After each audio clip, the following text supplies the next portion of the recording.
Good morning दोस्तों, कैसे हैं आप लोग। जैसा कि मैंने अपने लास्ट वीडियो में बताया था कि मैं जीके के साथ साथ एक एक पेपर आपका लेके चलूँगी। तो लास्ट मैंने 2 वीडियो साइकोलॉजी के पेपर के डाले थे और उसके बाद 2 सिविक्स के। तो दोस्तों, सबसे पहले तो मैं आपको ये बता दूं कि ये आपके जिन स्टूडेंट्स ने एजुकेशन से भरा है तो ये सारे ही पेपर उनके लिए यूज़फुल हैं, क्योंकि एजुकेशन का मतलब ही शिक्षा है, शिक्षा शास्त्र है। तो उसमें तो ये सारे ही पेपर में से तैयारी करनी है।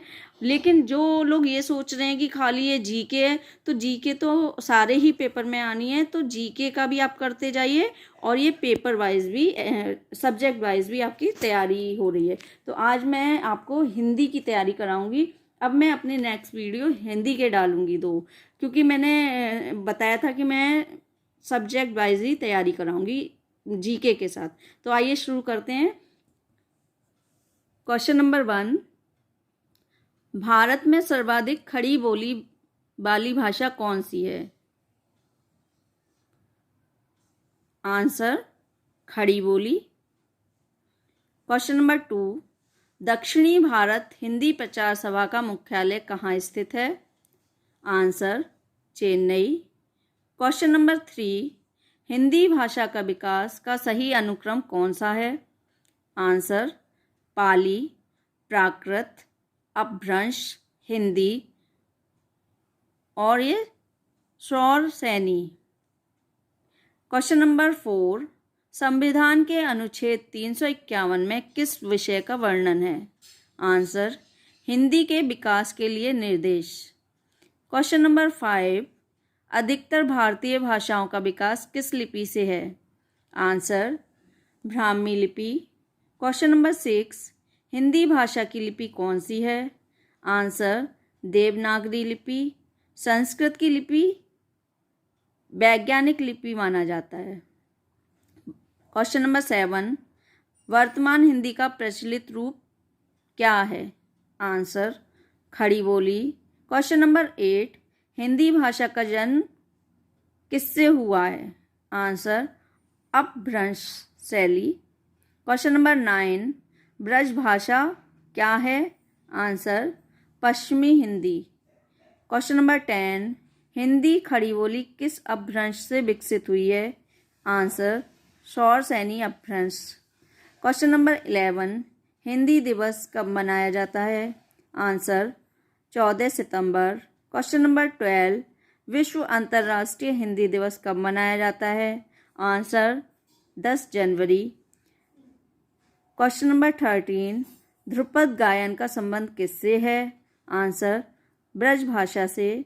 क्वेश्चन नंबर 14, राजभाषा आयोग के प्रथम अध्यक्ष कौन हैं? आंसर बाल गंगाधर तिलक। भाषा क्वेश्चन नंबर 15, भाषा का सार्थक न्यूनतम इकाई क्या है? आंसर शब्द। क्वेश्चन नंबर 16, हिंदी भाषा की उत्पत्ति किससे हुई है? अभी मैंने पिछले क्वेश्चन में भी शायद ये बताया है। आंसर शौरसेनी अपभ्रंश से। क्वेश्चन नंबर 17, किसी समिति क्षेत्र में बोली जाने वाली स्थानीय भाषा को क्या कहते हैं? आंसर बोली। क्वेश्चन नंबर 18, मैथिली बोली के लोकप्रिय कवि कौन हैं? आंसर विद्यापति। क्वेश्चन नंबर 19, पश्चिमी हिंदी की कितनी बोलियां हैं? आंसर 5। क्वेश्चन नंबर 20, खड़ी बोली हिंदी की उत्पत्ति किससे हुई है? आंसर शौरसेनी अपभ्रंश से। क्वेश्चन नंबर 21, हिंदी किस परिवार की भाषा है? आंसर भारोपीय की।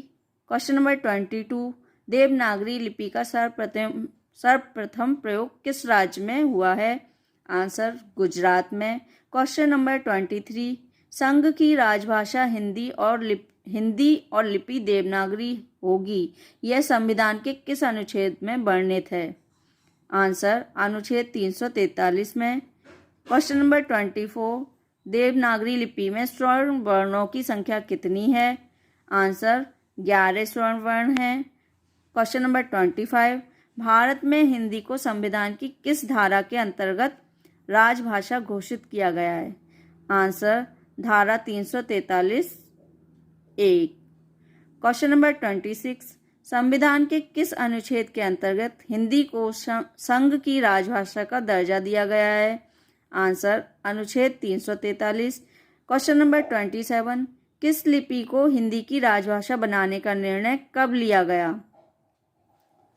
आंसर 14 सितंबर 1949। क्वेश्चन नंबर 28, संविधान के अनुच्छेद 351 में किस विषय का वर्णन है? आंसर हिंदी भाषा का विकास संबंधित निर्देश का वर्णन। क्वेश्चन नंबर 29, देवनागरी लिपि का विकास माना जाता है कब से क्वेश्चन नंबर 29, देवनागरी लिपि का विकास या उसकी जननी किसे माना जाता है? आंसर ब्राह्मी लिपि को। क्वेश्चन नंबर 30, देवनागरी लिपि की सबसे बड़ी विशेषता क्या है? आंसर सर्वाधिक वैज्ञानिक होना, एक ध्वनि के लिए एक संकेत होना। ये थे आपके आज के 30 क्वेश्चन आंसर। तो दोस्तों, जैसा कि मैंने आपको बताया है कि मैं रोज़ एक पेपर आपका इस पे अपलोड कर दूंगी, जिससे आपको पीजीटी के एग्ज़ाम में हेल्प मिले। तो आज मैंने जैसा कि हिंदी के 30 क्वेश्चन आंसर आपके तैयार किए हैं, तो कल भी मैं हिंदी के ही तैयार करूंगी। तो अगर ये जो भी लोग मेरे चैनल पे नए हैं तो प्लीज़ मेरे चैनल को सब्सक्राइब कर दीजिए, लाइक शेयर कमेंट करते रहिए। और कोई भी दिक्कत हो या कोई भी अगर आपको आंसर गलत लगे तो कमेंट करके मुझे ज़रूर बताइएगा, मैं अपनी गलती में सुधार कर लूँगी। Thanks for watching.